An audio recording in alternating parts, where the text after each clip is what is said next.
Welcome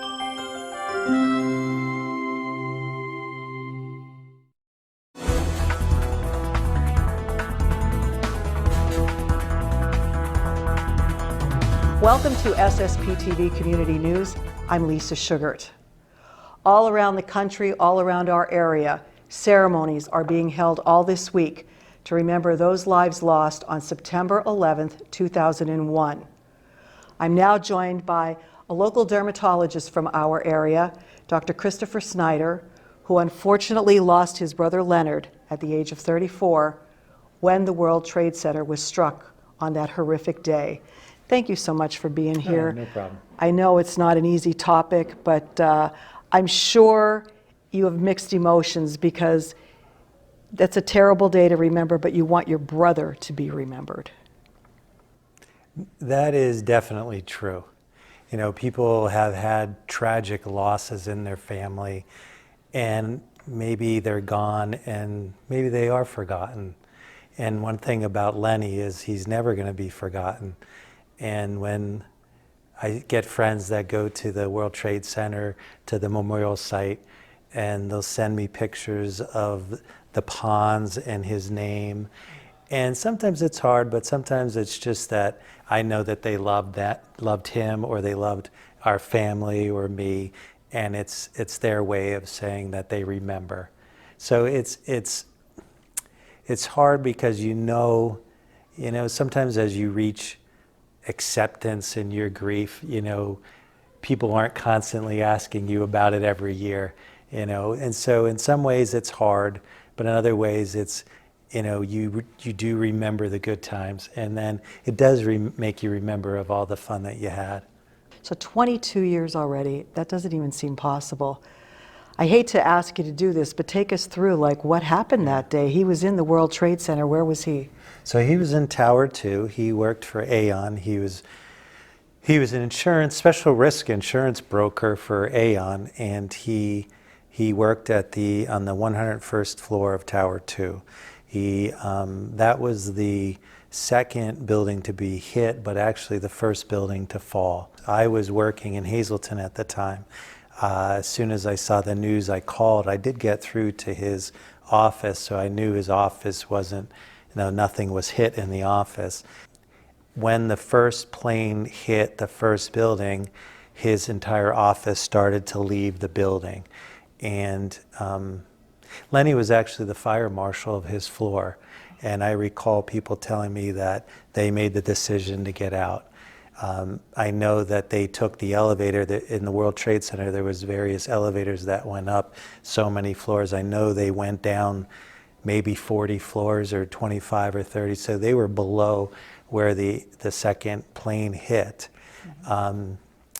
Reports were that after that hit, there was a contingent of people from his office, and they went down separate flights of stairs, and fortunately half of his office did get out. Unfortunately, another half of his office didn't get out. So I was in Hazleton that day, and when the towers fell, I recall, leaving. Well, I'm from Wilkes-Barre, so I got on there. It was a beautiful day.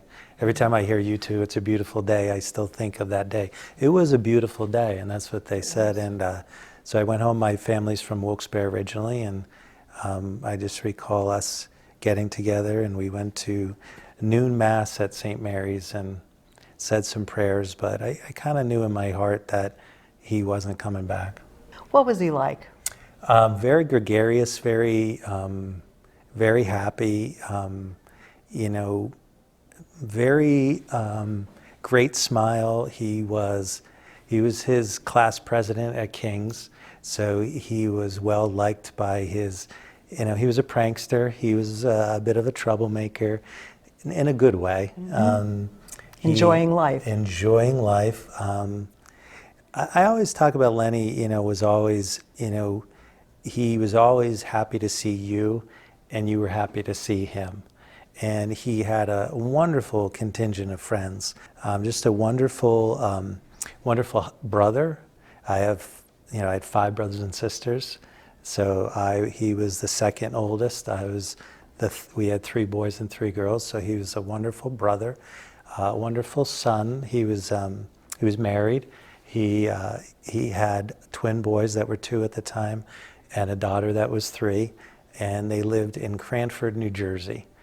You know, after the pain goes away, you really do, you know, realize how lucky you were to have him for that period of time. And I think that's what I realized, that that was his time on the planet, and that was my time. But his family lives on. His children are doing wonderful. His one daughter's up in Boston, as I was telling you, and the 2 sons are still in Jersey. And his wife Janine is doing wonderfully. And so, yeah. That's good. So now for this week, it's a tough week for our country, for the world. How difficult is it for your family? What do you do during this week? You know, for a couple of years, or for several years, I think Lenny's, his wife, his children would go into New York, and they read his name many times. We have gotten together through the years as a family at the beach during that time on September 11th, and there'll be several of us getting together this weekend. I always hear, it's funny, I always hear from people, and there's some people that have never missed texting me, you know, from the year it happened. So I always can count on certain people, and it makes you feel good. What's your message to our viewers here today as we leave? I kind of think that freedom isn't free, you know, and so part of it is, I think we have to be diligent. You know, I'm not a political person, but I do think it is difficult that we have to protect our citizens. I am extremely thankful. I think about the firemen that ran up the building when my brother was running out. You know, I think we need to constantly thank our first responders. I think, you know, our police officers, our EMTs that respond to extremely difficult situations, our firefighters, our emergency room workers, our healthcare workers. I think thanking those people that, you know, do a difficult job at time. I think this year is a great time of year, and September 11th is really to remember the people that really, you know, did their part, you know, when that tragedy happened. And the people that came in afterward. Absolutely. So it's difficult, yeah. I agree with you 100%. As Tony Colombo always says, never forget, and we will never forget your brother and all those that were lost that day. Thank you very much. God bless your family, Yep. and pleasant memories of your brother now and always. Oh, absolutely. Thank you very so much. much. You're welcome.